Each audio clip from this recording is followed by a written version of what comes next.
ගම්පෙරළිය ලියපු මෝඩයා. මොකಾದ වෙනව? මාටින් වික්‍රමසිංහ. දැන් උඹලා ආසයිද ගම්පෙරළිය කියවන්න? එහෙනම් ඉතින් ඌටයි හෙලේ මහාගත් කරු කියන්නේ. මොකද හේතුව? මට තේරෙන්නේ නැහැ. ඇයි? ඔන්න තේරුම් ගන්න රොබි කොච්චර බොන්ද කියලා. අර අච්චු පොතේ හරි නැත්නම් ඉස්කෝලේ උගන්වපු ගුරා හරි කියනවා. කවුද හෙලේ මහාගත් කරු? වික්‍රමසිංහ. දැන් ලියනවා මේක විභාගෙට. දැන් උඹලට ෆීල් වෙන්නේ නැහැ ඌ මහාගත් කරුද මොනගත් කරුද කියලා. උගේ පොතක් කියවන්න හිතෙන්නෙත් නැහැ. හිතෙනවද? මට නම් හිතෙන්නේ නැහැ. ඊළඟට ඔබට සිංහල සාහිත්‍යයට අර මොනවද රෙද්දවල් ටිකක් ඉගෙනවනේ. මොකටද ඒවා? අදටත් මම කල්පනා කරනවා මොකටද ඔබ කියන්නේ. අර සැල්ලීනි සංදේශයේ තියෙනවනේ. ඒකේ තියෙනවා පළවෙනිම කවිය මොකද්ද මම දන්නේ නැහැ. ඒකට ආදේශක කවියක් අපි එක දවසයි මට ඇහුනේ. ඒක මට මතකයි. රැය පැමිණිය ඇය පැමිණිය ඇඳ ළඟට. අන්තිමට තියෙනවා සැලලීනිය ටීක් ටීක් බල කැලණියට. මම වැරදි අතම ගුළු නිවැරදි එහෙම කියන්නේ ඊයේ දවසේ මා සම්බන්ධයෙන් යම්කිසි වීඩියෝ එකක් සමාජ මාධ්‍ය ජාලවල ප්‍රචාරය වෙනවා. ඉතින් ඒ ගැන පොඩි පැහැදිලි කිරීමක් කරන්න ඕන. මෙන්න මෙහෙමයි මම ඒක සංවෘත අවකාශයක් තුළ පන්තියක් ඇතුලේ කරන ලද කොටසකින් උපුටාගත්ත කොටසක් තමයි වීඩියෝ එකක් විදිහට TikTok කරලා එළියට දාලා තියෙන්නේ. ඉතින් එතන ඒක ප්‍රචාරය කිරීම සම්බන්ධයෙන් මගේ කිසිම සම්බන්ධයක් නැහැ.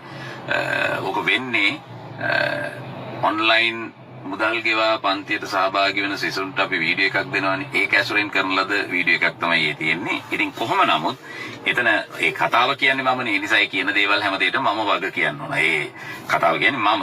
එතනදී විශේෂ කරුණක් පැහැදිලි කිරීම සඳහා මේ මොහොතේ මට එන උදාහරණයක් විදිහට මම මාටි වික්‍රමසිංහ මහත්මයා සහ එතුමාගේ ගම්පෙරළිය කියන පොත කතාවට අරගෙන එතනදී මම මේ වචන භාවිතා කරන සරේ සහ ඊටාම වැඩකට නැති වැදගත් නොවන අනවශ්‍ය වචනයක් මම එතන කියනවා. ඉතින් ඒ වචනේ ප්‍රකාශ කිරීම සම්බන්ධයෙන් මට මා පිළිබඳව තියෙන එක්තරා නෝසන සුළු හැඟීමක්. ඒක ඒත් එක්ක ඔයගොල්ලන්ට එහෙම හැඟීමක් ඇති වෙන කිතාම සාමාන්‍යයි.